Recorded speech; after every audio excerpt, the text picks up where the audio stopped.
I don't want to read all this. Stop saying that. You're making me mad. But it looks scary. I taught some of the stupidest children God ever put on the face of this earth, and all of them could read well enough to find the name on the tombstone. Did you just call me stupid? That's it.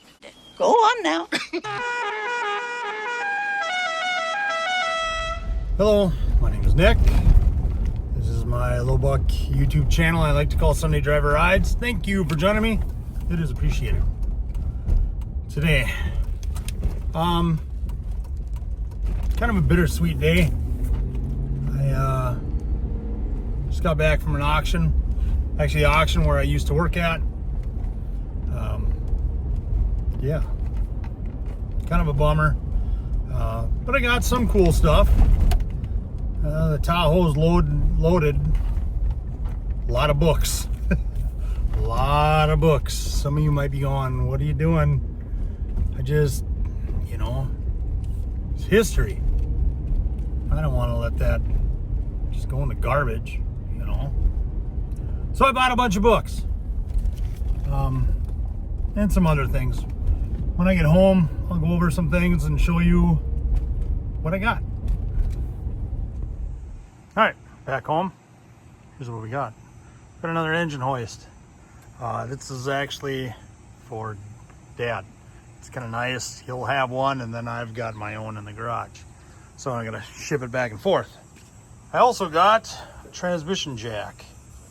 I'll be honest with you, that Ford, that 72 Ford of the straight 6 300, I messed up. I put it together, I put the engine in it and the tranny, and I forgot that stupid intermediate plate that goes between the engine and tranny.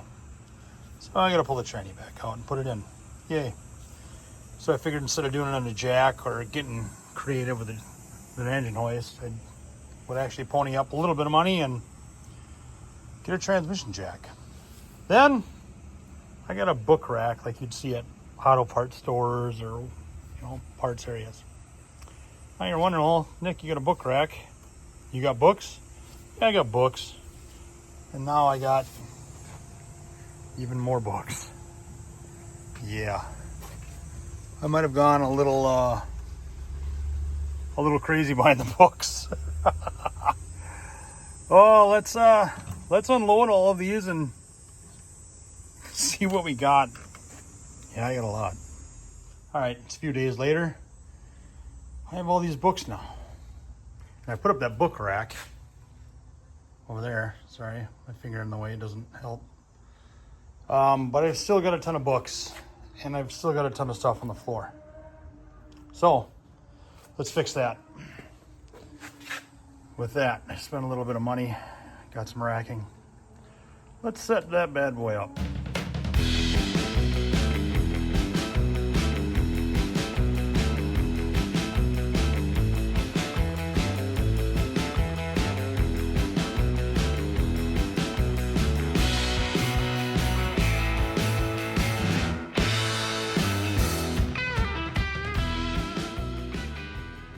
All right, much later, I got the shelf up, and I got a lot of books on it. This side and the other side, top two, full of books. And I got more books up here and right there. I got lots of books. I also have a 72 Ford home with a destroyed garage. Great. But, so what I'm thinking I'm going to do is, I'm going to show you what some of these books are about. So let's go over some of them, shall we? All right, here's one of them. Motor Truck and Diesel Repair Manual.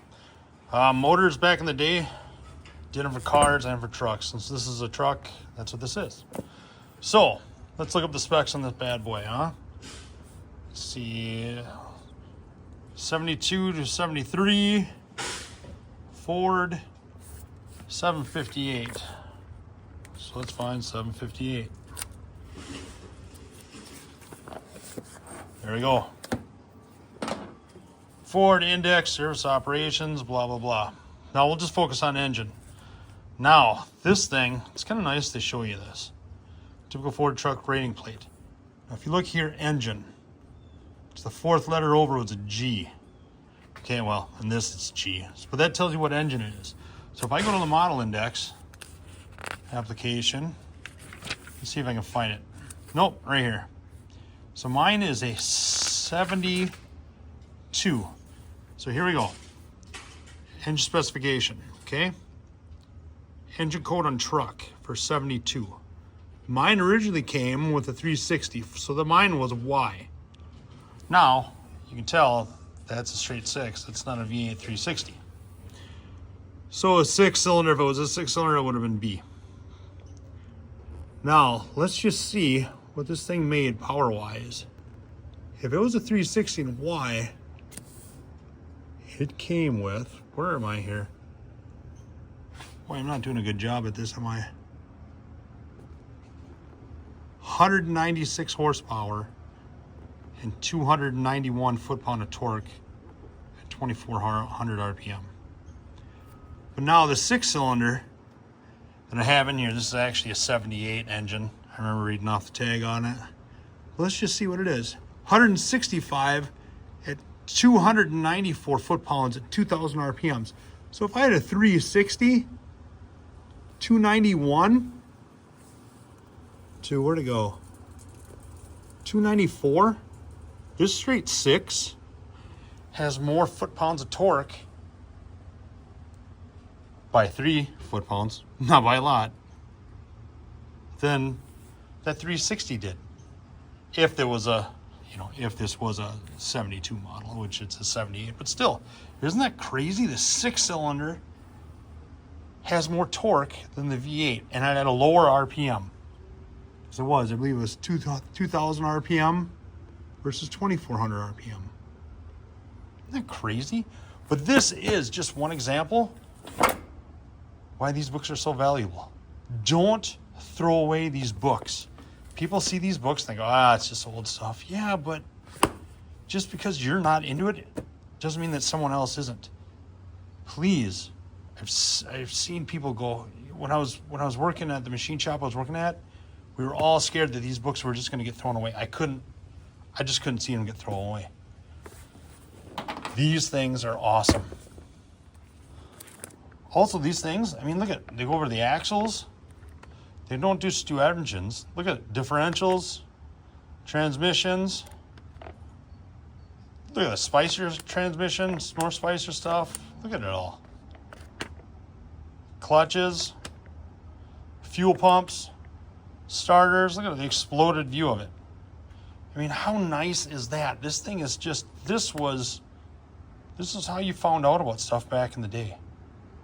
Look at this, just awesome. Look, it tells you how to test it and everything else, if you have that, which you probably don't, but still, you can find ways to get these done with this book. It is epic. Look at it, just, they're great.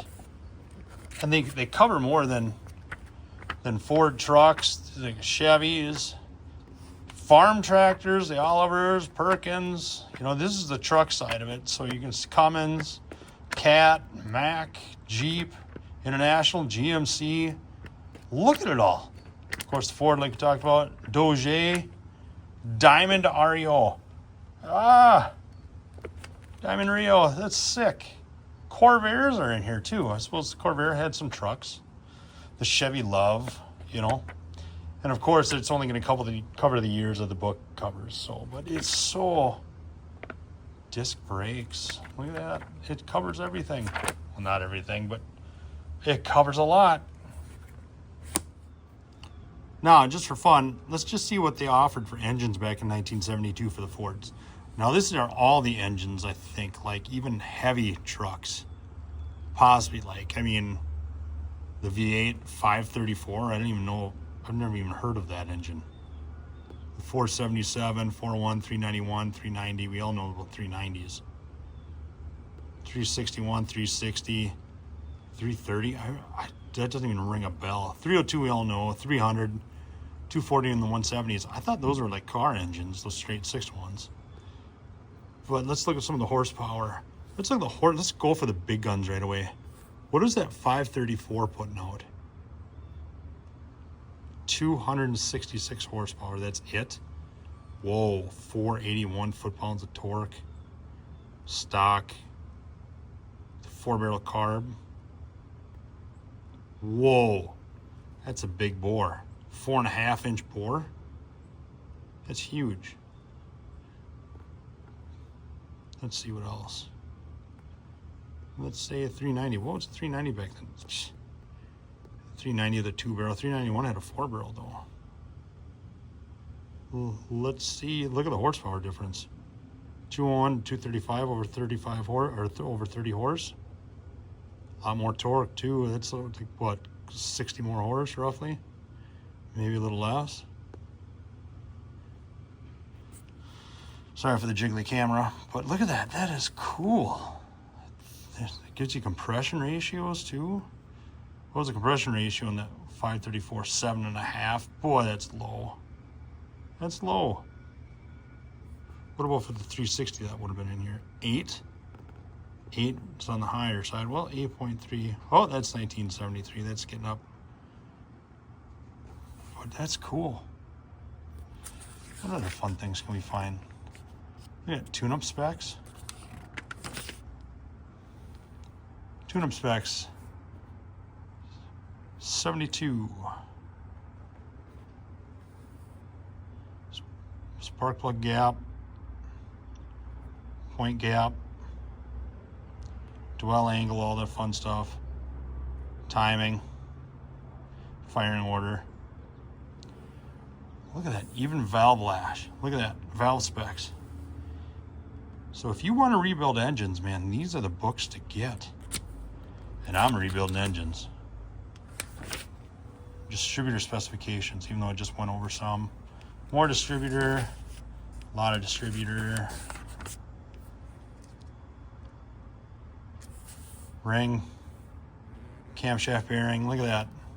Wrist pin diameter, piston clearance, ring gap, crank diameter, rod bearing clearance. Look at that. These books are the best. Best books ever, I'm telling you. Torque specs, you know, look at them all. Beautiful, beautiful. Even generator and alternator specs. Yeah. It just tells you everything. And once again, not everything, but geez, it's pretty close. Look at that, engine oiling diagrams. Oh, tightening sequence for the heads. Best books ever. It's there. Now you got a rough idea about what these books are about. If you get your hands on one, like if a family member that passes away and you find it and you're thinking, this is just old stuff that nobody does, just throw it away. Please don't throw it away. Give it to somebody who needs it, sell it, do something with it other than throwing it away. I've heard too many stories of where, oh yeah, my dad had this or my grandfather had this, and they were all beat up, you know. Yeah, I've got some that are beat up like right there, but you know, if the pages are still readable, give it to somebody who needs it. You know, there's always somebody out there trying to restore a car that's in one of these books or a truck. So, and all right, shameless plug. I can't keep all of these books. I've saved for myself. I probably saved about a third of them, realistically, for me. The rest, I don't have any need for it. If you guys are interested, if anybody sees a book that they need, please, I've got an eBay page, Sunday Driver Rides, shameless plug. But I just, you know, I can't see them. I got these from work. I just don't want to see them get chucked. Because when I picked them up from auction, I saw one guy going through and going, yeah, keep that one. Don't keep that one, with some of the books. And honestly, it drove me a little bananas. I don't want to see, this is history. There's somebody out there needs this, because I've been that guy where I'm just like, man, I wish I knew how this went together. I wish I knew how this worked, especially when I was first learning. Or I wish I had a spec on this so I knew, you know, it means a lot to the people in the car culture redoing these cars. So please don't throw them away. Please, I'm begging you. So anyway, sorry, I'm ranting on and off. Ranting. Anyway, Thanks again for watching. If you could please like and subscribe, it'd mean the world to me. So thanks again for watching. Take care.